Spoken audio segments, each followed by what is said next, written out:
BNP বাংলাদেশকে একটি গণতান্ত্রিক ও অর্থনৈতিকভাবে সমৃদ্ধ দেশ হিসেবে বিশ্বে পরিচিত করতে চায় বলে জানিয়েছেন বিএনপির স্থায়ী কমিটির সদস্য ডক্টর আব্দুল মঈন খান।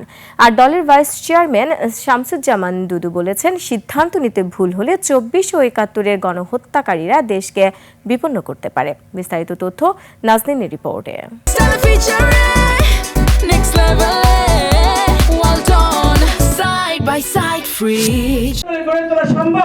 জাতীয় প্রেস ক্লাবের ডক্টর অ্যাসোসিয়েশন অব বাংলাদেশ ড্যাবের মহান বিজয় দিবসের আলোচনা সভা।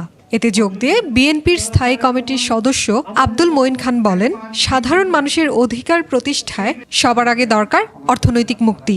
মানুষের বেঁচে থাকার অধিকারের জন্য প্রথমে কি প্রয়োজন হয়? মানুষের খাদ্যের প্রয়োজন হয়। চিকিৎসক যারা আপনারা এখানে আছেন, আজকে এই আলোচনা সভার আয়োজন করেছেন, আপনাদেরকে বেশি একথা তো কেউ অন্য কেউ বুঝতে। মানুষের খাদ্য নিরাপত্তা যদি আমরা নিশ্চিত করতে না পারি, তাহলে দিবস পালন করি।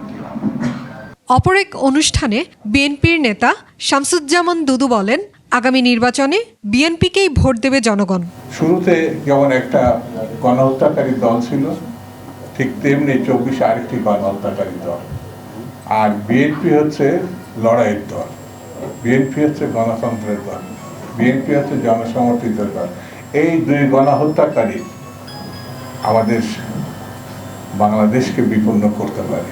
ক্ষমতার জন্য নয়, দেশের মানুষের ভাগ্য উন্নয়নে কাজ করবে বিএনপি বলে জানান দলের নেতারা। আপনি আওয়ামী লীগকেও বিশ্বাস করতে পারেন না, আপনি জামাতকেও বিশ্বাস করতে পারেন না, একমাত্র বিশ্বাসযোগ্য হলো বিএনপি। জারিন নাজদিন, ২১ টেলিভিশন, ঢাকা।